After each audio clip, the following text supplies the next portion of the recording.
Hi, everyone. Welcome back to the Alternatives Podcast. Today, we have some really special guests. I'm excited about this. The title is Parenting During COVID-19, and we couldn't think of a better couple to bring on to talk about parenting other than Josh and Beth Rose. Josh is a pastor at Emmanuel Faith for the Real Adults ministry, and Beth is a kindergarten teacher. And they have 3 kids, which they'll tell us about in a little bit. But I just want to welcome you guys. It's an honor to have both of you. You're such a fun couple, and I see your kids on Facebook with you guys, and what a blessing it is to watch parenting done really, really well. So, can you tell us a little bit about yourselves? Well, thank you, Tammy. And just so you know, we put only the good moments on, on social media. Okay. Can I just interject right now? My favorite all time. Do you know what it is? Is it going to be a bow and arrow? Does it involve a bow and arrow? Yes, it is. And if I'm having a low day, I will watch that. Yay! So his awesome little face, and you're like, woo! Oh, why with my kids? Can you tell that story? Yes, Hannah, we will. This is how our life works. Sometimes Beth has a really good idea, but then it makes it look like I do it, and so it makes it look like it was my idea. Our son, he was 10 years old, and he would not let us touch his tooth. To get rid of his tooth. He had a wiggly tooth. It was dangling by a thread. So this thing was not coming out, and he is pain adverse. He does not want to have any extra pain. And so sure enough, though, he is vain enough to want a video of himself. And so Beth says this great idea. Yeah, let's tie it to the bow and arrow. We have like a real bow and arrow. So yeah, and this is his bow and arrow. So we tied the tooth to the bow and arrow, and we got Josh shot it. It took a couple tries. Yeah, we got floss. It was floss. Yeah. Tied it to the tooth, and then we filmed a video, and that was the only way to get him to do it, is that it was going to be on a video, and it might go viral, And so sure enough, we tie it there. I tie it to the end of the bow and arrow, and then I do a countdown, and then I launch a bow and arrow up into the air, and sure enough, it yanks out it basically just yanked out the root of the tooth, and the tooth flopped back in his mouth. The root just yanked out, and so he just, oh my gosh, and it pops out. He's so funny in it. He starts crying, and he says, like, these are tears of joy. I know. And it's just so good. It's our favorite video. It was the best. It's really funny. Thanks, Tammy. Thank you. Well, that's what I mean. These are great parents. fun parents. Well, I'm glad you think so, because some have said that maybe they might call CPS on that. So I'm glad you think so. No. Well, Tammy, we love what you guys are doing there at Alternatives. You guys have been a resource to us and to our church, and so it's an honor to be here. And Hannah. I got to work with Hannah. Mm-hmm. Hannah was a summer intern for me. I don't know, how long ago was that, Hannah? Oh gosh, a while. 4 years ago, 5. Is it? Yeah, it was a while ago. It was a while, long time ago. And so it's great to see you guys both here. So I like Tammy said, though, I'm a pastor here. I've been a pastor here at Emmanuel Faith in Escondido for 12 years now. For 10 years I was a high school pastor. That's when I got to work with Hannah in high school ministry, and then 2 years ago, almost 2 years ago actually, moved into adult ministries here and doing all sorts of crazy things, and even more crazy things during this season, taking on all sorts of strange responsibilities that you never thought you would do. And I think there's probably a lot of people out there saying the same thing, that they're doing things and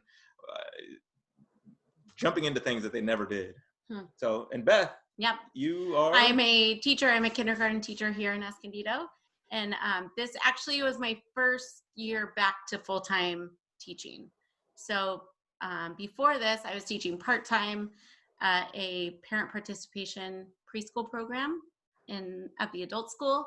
And then I've always done things on the side, tutoring, but I had left the classroom full time after we had Caleb, our oldest, who's 13. So we have Caleb. Yeah, Caleb's 13. Allie is 11. She just finished 5th grade, so she's done with elementary school this year. And Josiah is 8, and he just finished 2nd grade. So we've got three kids. We've got 2 kids in middle school. 2 kids in middle school now. That's the first time that sentence has come out of my mouth. Yeah. And that's you just had a glazed look over your face when you did. No, 2 kids in middle school. Wow. Yep. All right, I'm gonna have to leave. Yeah. So that's I'm a little So that's our depressed. family life. I'm just kidding. All right. Yeah. So we're having fun. We were just telling Hannah before we started, just now at the point where we can start leaving our kids home alone.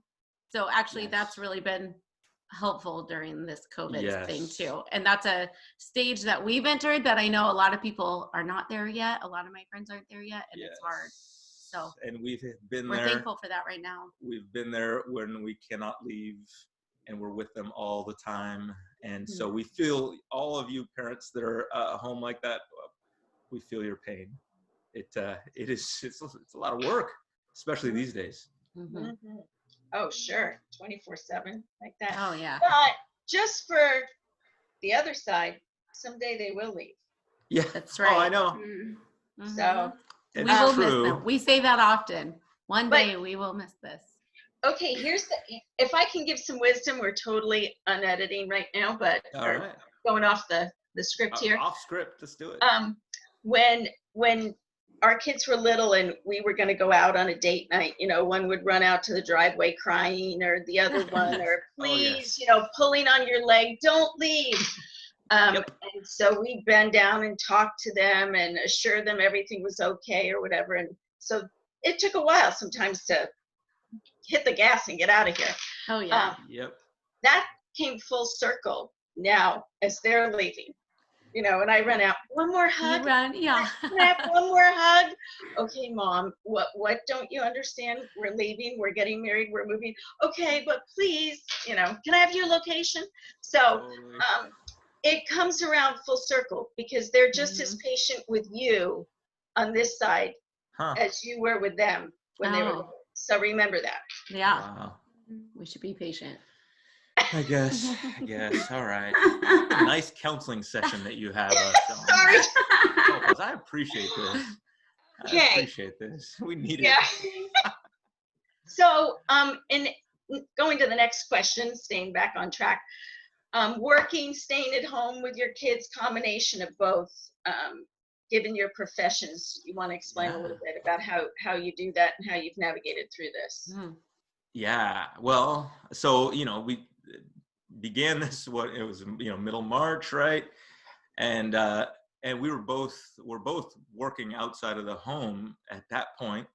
And so, of course, like everybody, it was this crazy transition of bringing, kids into the home all the time. We both started working from the home the whole time. And so, really, Beth ended up becoming the homeschooler, as well as working with 40 kids at her school, and still teaching them as well. And it was some of the busiest times that we've had. It was crazy. Like, we had this idea early on in it, and I think we even talked about it. We thought, I know we talked about it, because as soon as this all happened, as soon as we heard it was like the schools are shutting down, I went on and I booked camping sites, because I thought, well, shoot, we're going to make the best of this. This is going to be like an extended vacation that we're going to all go off and do something. Well, that didn't happen at all. Because not only that, those shut down, and we were just slammed with work and then trying to take care of kids. And so it was super, super busy. Yeah. And our kids actually, for a little context, they go to school full time, 5 days a week. I know a lot of people in our area, they do the hybrid homeschool, go to school 2 days a week. I actually teach at a hybrid school, but our kids are 5 days a week. So they were not too into the homeschool part. No. They definitely missed their teachers and friends. So it was kind of juggling that. We immediately, Josh, you came home. I think his office closed down about a week after the schools did. Yeah. So the first week it was just me and the kids, and I was trying to work and homeschool, and that was tricky. Then Josh came home physically. He was physically there, but not so much with the homeschooling. But on a screen like this. Yeah. I mean, sometimes, I kid you not, sometimes it was like 13 hours a day. Of just Zoom just meetings. on a screen. No kidding. We're all over Zoom, right? And Our kids are sick of Zoom. Silly. Everyone was sick of it. It was silly. And by the way, just to be clear, just because Beth's a teacher, she's always said she'll teach other people's kids, but not our own. Sure. There's something about it, and sure enough, you've had to eat those words. Yep. That's what happens Doing sometimes. both. Yeah. So yeah, we've figured it out. Josh, we kind of all had our space to work. yeah. Josh moved out into our camper trailer, set up an office. Our middle schooler worked in the playroom, and then I kind of handled the younger kids at the kitchen table. So we kind of all had to Yep. And change up the house. Just when we figured that out, now we're moving back into the office. So it's change all the time, Mm-hmm. What a year to go back to teaching full time. Oh yeah. It was a crazy year. Yeah, it was. Wow. Yeah, there's constant change. And so that you've already somewhat described it, how COVID has changed the life of parents, but it's, I think before we looked at pre-COVID and post-COVID, but we've never looked at life in COVID.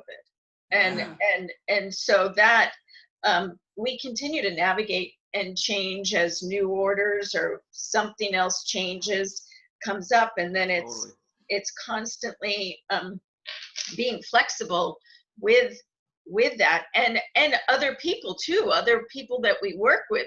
I don't know, as a couple, your kids, how are they handling all that too? Some might be more scared than others. How have you even navigated those changes with them, the kids? Yeah. That's a good question. Actually, as we were talking about this, I was saying I distinctly remember the first Sunday of the kind of close down and no church.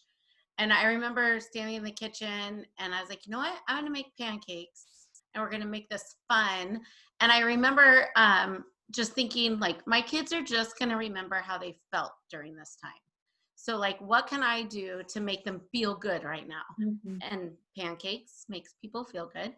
So it just became a tradition that Sunday mornings, when they're used to going to church, when Sundays are a very busy day for us, all of a sudden it wasn't busy. And so I didn't want them to feel that anxiety of the unknown. And I think those first couple of weeks there potentially could be a lot of anxiety for the kids, because it didn't even know, we were we're taking a couple of weeks off. Who knows when we'll go back? Us as parents didn't have answers for them. And I think a lot of times that's hard for the kids. So our goal was to just, you know what, we're here, and what can we do to make them feel like life is normal? Yeah. But also letting them know what's going on. There's scary stuff in this world right now. And so we're very open with them. But I think that they've done they've come through it pretty good of, I don't know, navigating let's face fears. Let's face it, for a lot of kids, this is the greatest thing that has ever happened to them. They did not have to go to school, right? Sure. Now some of the homeschool kids, I've talked to them, and they're like, well, nothing really changed. That's not true, because this is, to be very clear, this is what happened over the last 2 months is not homeschooling. I've also heard that from parents. That's not the way homeschooling works. You're supposed to have all sorts of other resources and everything available to you. But one of the things that we joke about is that this is probably why we're getting interviewed here. We've done a great job of training our kids for this. We have done a fabulous job of training our kids, because our kids are really good at doing nothing.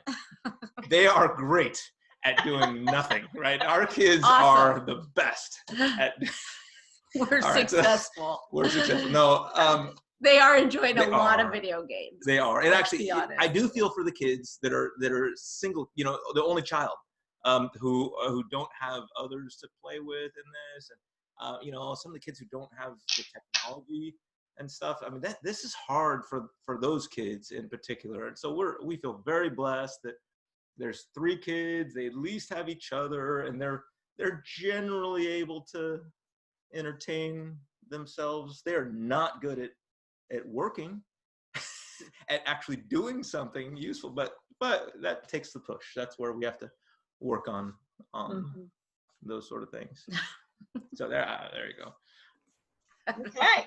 So it's changed a lot. So definitely there's been challenges, for sure. Can you talk a little bit more about those challenges for you guys and from what you've heard from friends? Yeah, absolutely.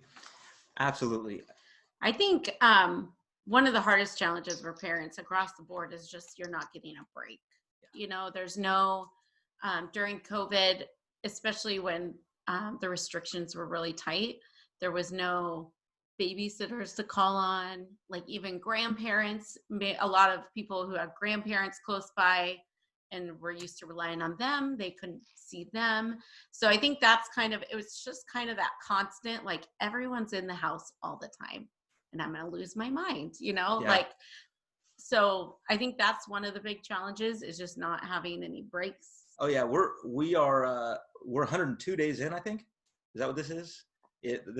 What is this? Yeah, I know. It's around blah, 100. blah of number, blah, blah of 20, blah, whatever day this is, we don't know anymore, right? No one knows. But I think there's 102 days, and so that's, you know, that's a lot of time with people. I gotta say, the challenge of this, I think, has been not having any alone time, any free time, you're always on as a parent, right? It's just from one thing to the next, and the next, and it's all this pressure. I think it was, what day is this? This is actually Monday. Okay, I'm not joking. I don't know day. But yesterday on Father's Day, I just saw the funniest little 2-minute clip. Jim Gaffigan, clean comedian. He's a great guy. He's a comedian though. He says that the one thing he wants is for his kids, for Father's Day, is for his kids to call him. That's all he wants. He doesn't want any gifts or anything. And he says that because if they were to call him, that means that they wouldn't be living with him. And that means he would have had a break. He would have had a break because he's been with them he's had some very quality time with kids. And that's definitely true. And it's a challenge. It's a positive and a negative. It is a positive too. I think too, the other challenge with the no breaks is we rely as parents a lot on the extracurricular activities our kids do. They consume a lot of our time, especially the spring. We were heading into volleyball, baseball, and hockey. So it was like, we were ready, for everything. And then all of a sudden everything's canceled. So those kind of natural built-in breaks we get as parents when our kids are at school or sports, we weren't getting them anymore. Yeah. So, and that's hard on the kids too. That's parents and kids. But those times are, as parents, that's kind of where you get your time to take care of yourself too, to exercise or to read your Bible or any of those things that kind of take care of your whole self. Those were put off for a while, and it became a difficult thing to try to navigate and try to find ways to get that when you have a house full of people. Yeah. And even just as a personal thing, finding that balance of right now we're working and right now we're not, because there's no driving home from work to reset your mind of now work is done. Oh, yeah. So that's also been a challenge, I think, for parents. Yeah. Trying to figure out right now I'm home, right now I'm working, and it's all in the same building. Yep. Well, and I think with that too, it goes along with it. Those play dates, if you will, your Beth, your girlfriends who have kids the same age that, all right, the kids come here one day or we go there one day. And that is kind of gone in a sense. I mean, I don't know. I don't have littles, so I don't know, but I can only imagine, you know, some people are very fearful, you know, mask and 60 feet away, and then other people are a little bit looser with that, depending on where they are. For sure. And the guidelines that change from what, you They're know, always changing. Them. And you're not sure. You don't want to offend people. I'll send a text to a friend like, are you guys seeing people? Like, my kid misses your kid. Like, it's kind of this like, are you okay with it? I'm okay with it. So it did help. For most of the time, we did have one other family that with kids that we were able to see. And that actually was a really helpful thing, I think, for our kids too. I mean, for us to be able to see our friends, but for them to have other kids not in their house, finding fun and safe things to do with them was really helpful.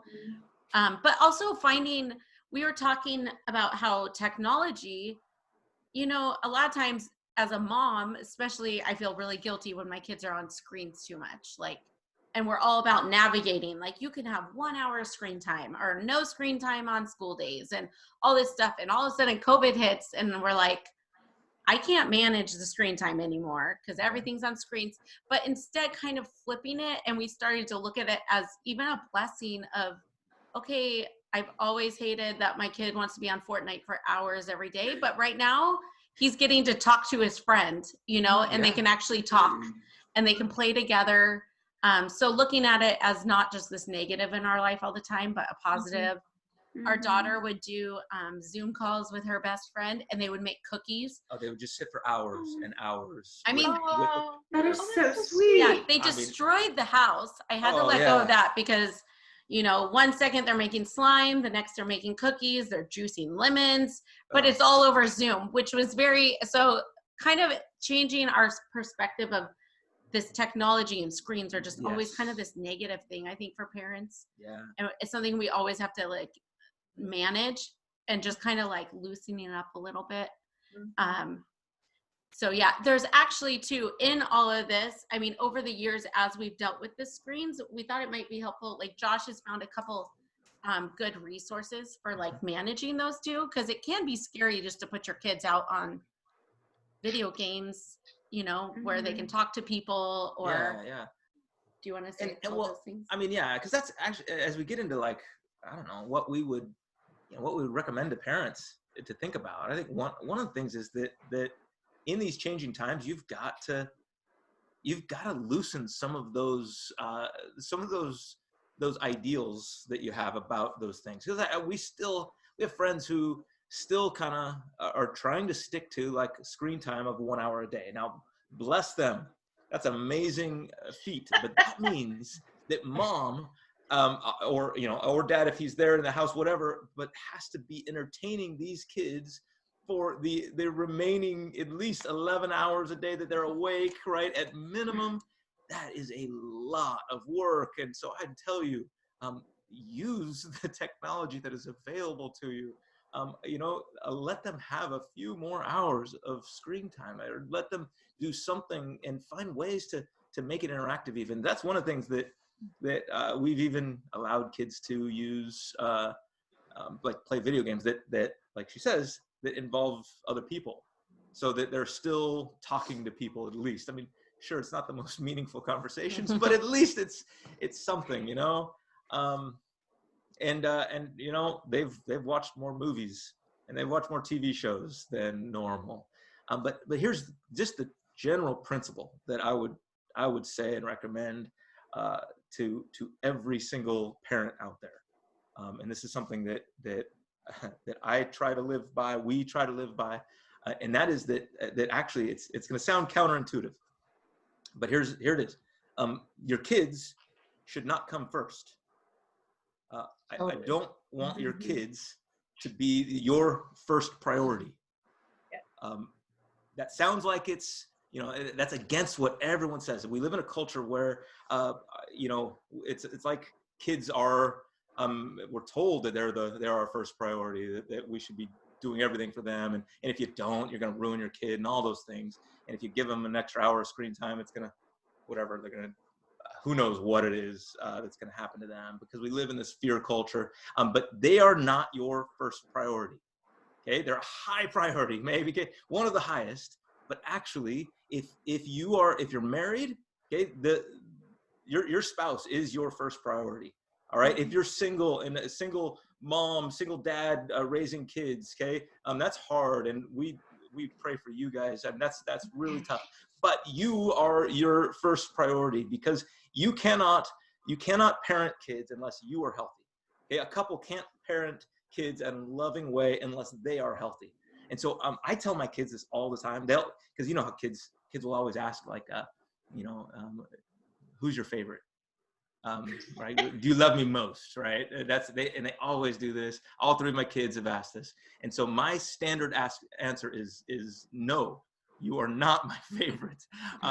And I will tell, it sounds terrible, right? I will tell them all the time that Beth is my favorite, that your mom is my favorite. I love her more than you. I'll tell them that. And so they're like mad, like, what do you mean you love me more? And I said, if I didn't love her, I wouldn't love you. You wouldn't even be here. So there you go. Okay, so now. So all that to say is, if an extra hour or 7 of screen time means that you can get a break, use the technology to do that. Don't. Yeah, we feel, moms especially, I think, have a lot of guilt when it comes to it. And Josh is good for me on that. He'll remind me a lot. Like, you know, he'll come home or come in from the trailer from his office, and I'd be like, I promise, I don't know what we're doing for dinner. I don't know what's happening, you know? And he's like, yeah, it's okay. Like, this is this time. It's okay. Oh, yeah. And I'll be like, I should have done this. I should have done that. And he's always like, don't should on yourself. Just, you know, you just go with it. So you got to slow that sentence down. Sorry. No, you got to slow that down. That. Yeah, don't. Okay. So what she just said, in case you heard that quickly. All right. This is something I say a lot, and you can say it slower. I've joked that the 11th commandment should be, which is funny. It should be, thou shalt not should. SHOULD, should on yourself. You don't need to add extra requirements, right? There's already enough requirements out there, so don't add more to you, right? So this extra, like, it's good. It's a joke we say all the time. Don't should. It sounds bad, so you gotta. But there's plenty of things that we feel like we should do as parents. Oh yeah. And you can't I remember when COVID first started too, it was like, okay, I got to figure out this homeschooling thing. And I even, my sister-in-law, I have an amazing sister-in-law, my brother's wife, so organized. I mean, she's the opposite of me. I am not organized in my home. We do okay, but she's like top notch. So I texted her, I was like, what are you doing? And she sent me pictures of her schedules. And I looked at them. I'm like, oh my gosh, she already has all these posted schedules. Like, I have no schedule. I need a schedule. So I tried to make a schedule. And then I was like, you know what? This doesn't work for me. I've got a parent in my giftedness, and this isn't me. So I think that's the other thing, just figuring out how you are gifted, how you can parent best. And maybe it means schedules. Like, that's great for some people. Some people it's not. You know, I felt like the mornings had to be casual. I had to let them sleep in, or so that I got a little quiet time too. So finding ways to do that. But that goes along with technology too. Letting loose the technology kind of restrictions I held on to there for a while. And you had mentioned, Beth had mentioned some using technology for your advantage, and that can take a lot of work. And so I know there's some parents out there too who are like, I don't know anything about technology. And it can be scary. There's a few things I'd point you to, if I can, and I'm going to plug some things. These are just things that I found useful. Okay, one of them, we actually have, because here's the thing. People are nervous about, like, okay, letting your kid go on a tablet. And you should be nervous about letting your kid go on a tablet. Okay, just be clear. There's they shouldn't just have free reign to any of these things. And so we're not parents who just say, you can have a computer in your room, or all those things. We don't do that. We have boundaries of where those things can even be seen. It's only in public. They can't take devices into their rooms. No screens in their room. No screens in their rooms. All those things. And also we have a router actually that it's. I mean, I'll give you it. The name of it is a Griffin. It's a Griffin router. Actually, someone in our church helped develop it. Really pretty cool. But Gryphon, Griffin router, and it is the coolest thing because on the router it filters your internet. So that means that anything coming into your internet is filtered. So if they get on any device, if another kid comes over with wow, it's filtered also. And so I love that thing. It's given us just a sense of peace. Like, okay, there's always ways to get around those things, but they just can't. It's not as easy. All right. There's another one that I use on our oldest has a phone. And he's got some data on there, not much, but he's got a phone because we leave him at home and stuff. He's the babysitter.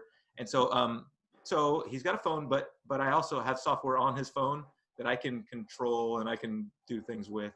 And actually it's a free one. It's called Custodio, Custodio, Custodio. And there's a bunch of them out there. Some of them you have to pay for. This one you don't. It's been great because I can monitor what he does and see, and make sure he's not getting in trouble on his phone when he's not at our house. Obviously, the last 3 months, that hasn't been an issue because he's been at our house all the time. They haven't left. No. And then, okay, the last thing I would say, they have, okay, you've heard of like Wi-Fi smart plugs. Like, okay, these are just like, they control lights and things. All right, typically you use those to control lights. Here's what I did. I put them on their, like the TV where they do video games. And that allows me to turn off the entire system from my phone. And so I can if I don't want them playing or if they're in trouble, I can turn it off from there so that they can't even power the thing on. And the beauty is they don't know how I'm doing that. They just think it's magic. And Jesus, it's like Hunger Games. Everything goes down. Everything goes down. And it's like the internet's down. Everything's down. I mean, it's great. And so I tell parents to use that to your advantage. Learn how to use it so you can control those things and you can shut it down when you need to. And I mean, all of these things, they allow you to have timers on them and all that stuff that you can set for them. And then the technology is the bad guy. You're not the bad guy. So it's like, oh well, the internet's down when you've really just shut it off. Right? I mean, so just lie to your kids. Well, yeah, maybe. Okay, fine. I love that. That's so practical. And so much stuff just seeing like, because even when I was a kid, not like this stuff wasn't all around.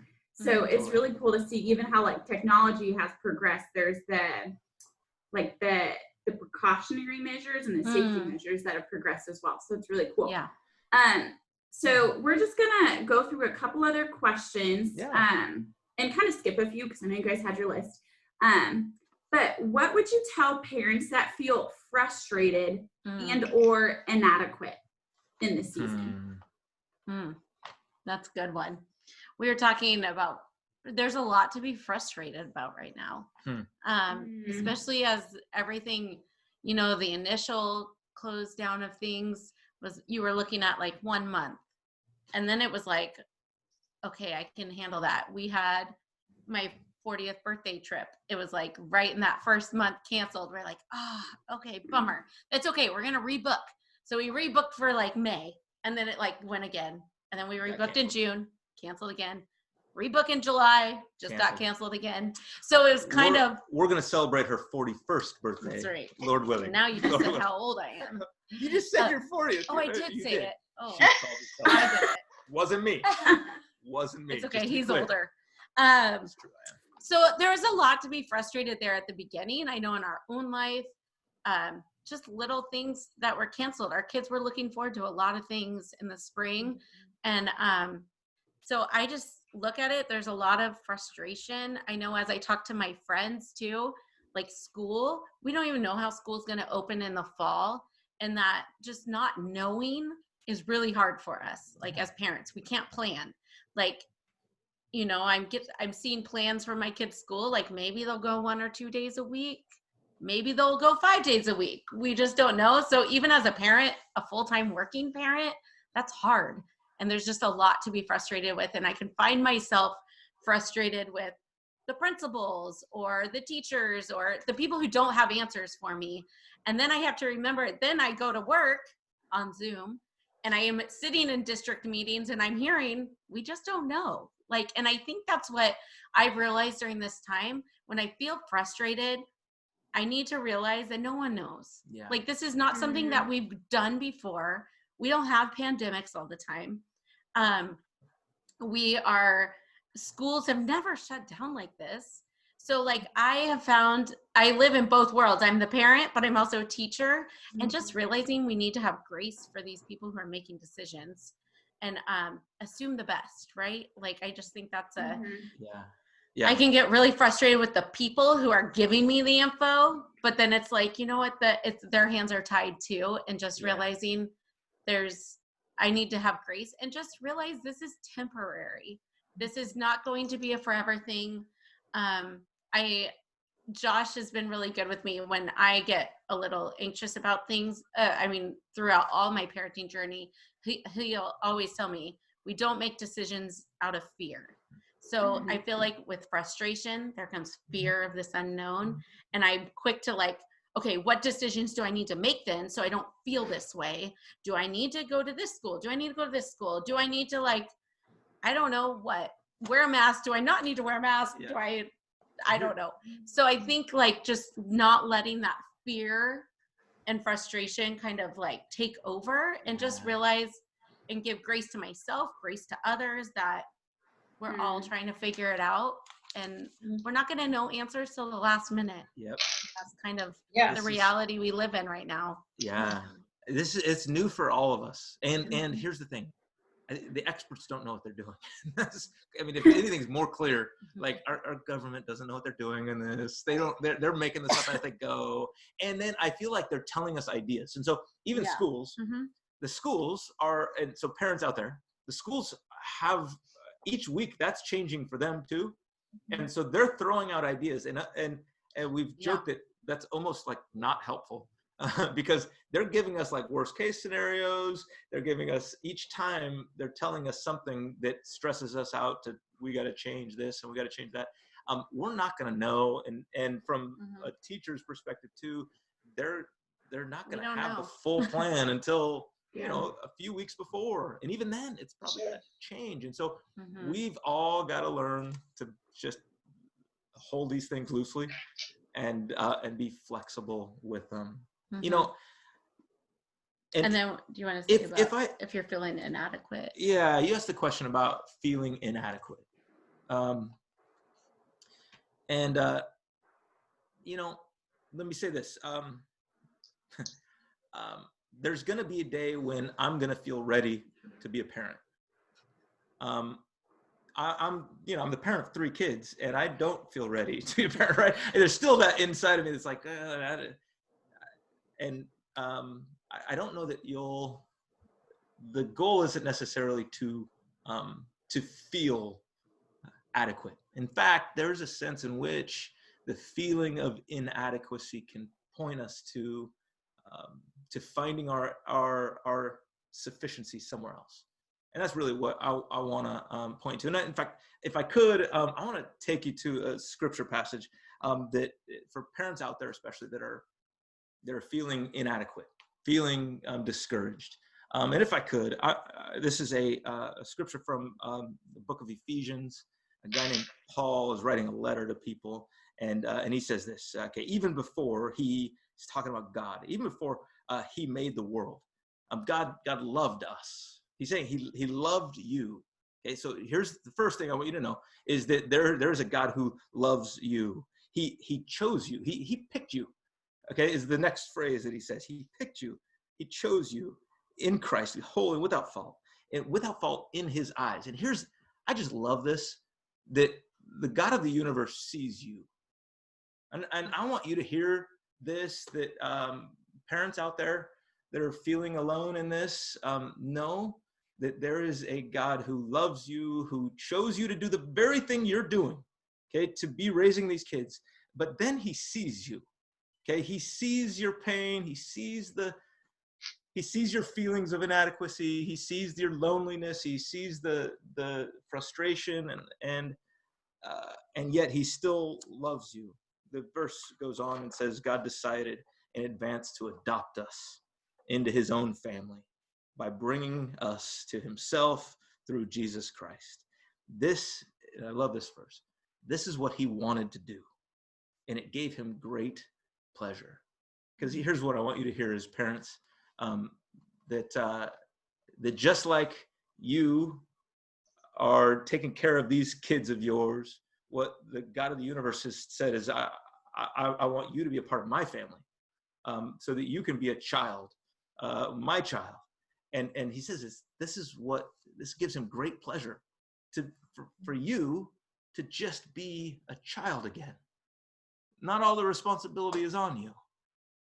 Let God take over that responsibility. You live the life of your kid for just a few minutes and just sit in that and say, okay, it's not all me, not all the pressure's on me. That the God of the universe has great pleasure to take that on and to be your father. And so that's what I'd tell you. Sit in that, live in that, let him be where you find your adequacy. I think in this season, when it is out of control like this, we spiral to find the control, find the answers for this. And the more, like we talked about earlier, the more the I don't knows, that we do feel inadequate, and almost we become our own worst enemy. But to know that we have a Heavenly Father that takes that responsibility from us and doesn't want us to bear that burden is huge. Even though we'll leave here and the next conversation we have, we'll take on that responsibility again. So it's a constant reminder to go, okay, this is not mine to bear, especially those of us who are parents that have this oversense of responsibility, or bosses or whatever. It's my sweet sister always tells me there's no vacancy in the Trinity, because she's like, step down, you're not part of this. You're not part of it. He's not asking you to step into that. Never. So that is incredible encouragement for each person to actively receive and to move forward with. And I almost feel hesitant to say, do you have any other practical encouragement? Because what more encouragement do we need than that? So I think I'll just leave it at that. It's huge for all of us. Now, last season, we would ask people about joys and things like that. Now we're asking about recent challenges. And other than COVID, what is a recent challenge that you both have overcome, other than your kids being at home with you 24/7? Which I have to say, can I just say for the record that you guys, it's just been incredible, the things that you've explained and how you do it. And the day we feel adequate to be parents, it's probably not a good day, because it's probably one of the most humbling things that we could ever do. And as they get older, they continue to humble you. Absolutely. And it's what a blessing and a challenge it is to be. And what's works with the first one certainly doesn't work with the second one, and not even a chance with the third one. Absolutely. That's neat. And I love how you say how you love Beth the most. They need to hear that, because the kids have bubbled up to be the prince and princesses of the world, and they just, in the Diarmas kingdom, they had to have their right places before they, and Pete used to say that, don't talk to my wife that way. And they'd be like, well, like that. Okay. I'm going to steal that, Pete, if you're out there. It was a cool thing. I'm like, what he said. So that causes them to listen. But Okay, totally went off the, what was the question? The recent challenge. Challenges. Yeah. This is too, I might go a different direction here. Sorry, we'd talked about that. Okay. So, well, we were going to answer with something related to kids again, but you just said it and based on different, based on COVID even.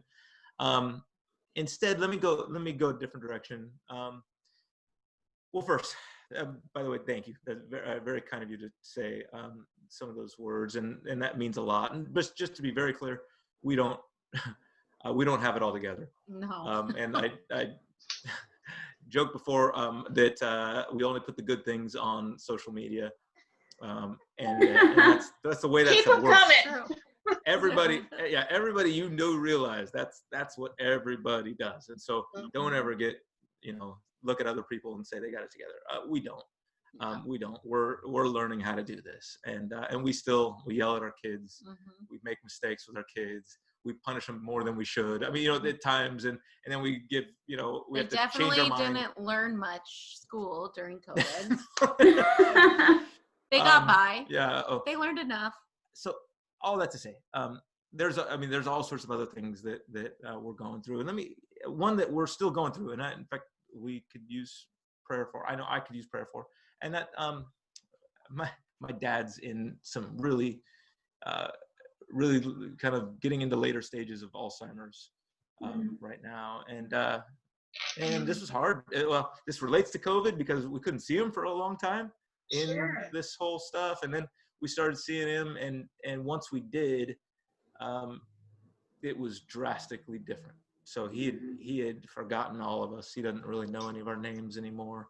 He doesn't talk to us, and so dealing with even our kids now and seeing their grandfather who's not him anymore and not himself, and we have to figure out now. He's at the point where he needs a place to move into a facility and stuff like that. That it's getting complicated and tough, and so that's a challenge we haven't overcome, and it's not one we're gonna overcome anytime soon. But it's one that weighs on us a lot, and it's hard. Yeah. That is the we can talk about all the logistics of COVID and how we set up our office and how this works, and mask, no mask, and Trader Joe's in a line type of thing. Totally. But what you just mentioned, that's the depravity of COVID, because life is still happening, and yet there's these other boundaries that don't allow us to be with those people that we love, and that's horrible. I know Pete's mom, we couldn't see her for months, and I'm thinking, okay, yes, they're vulnerable people, but they need us to help them end their life well.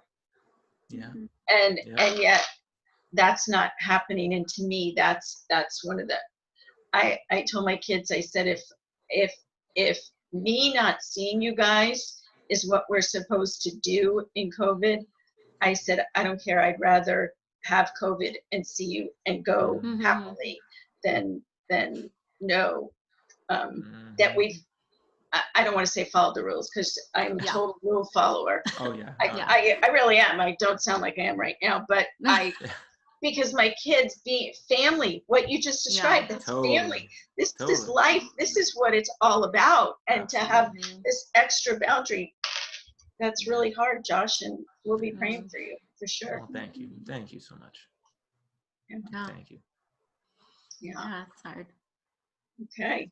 Well, all right. So guys, thanks so much for doing this. I know you don't say you do it well, but I think you do it pretty darn well. And Hannah, you will agree when you become a parent that they did it well. Or you'll learn from our mistakes. Oh, it's a work in progress. Oh, it is. And I would encourage all the parents out there to find, as terrible as this is, sometimes there are some small joys that you can find. Well, big joys too. There's just great.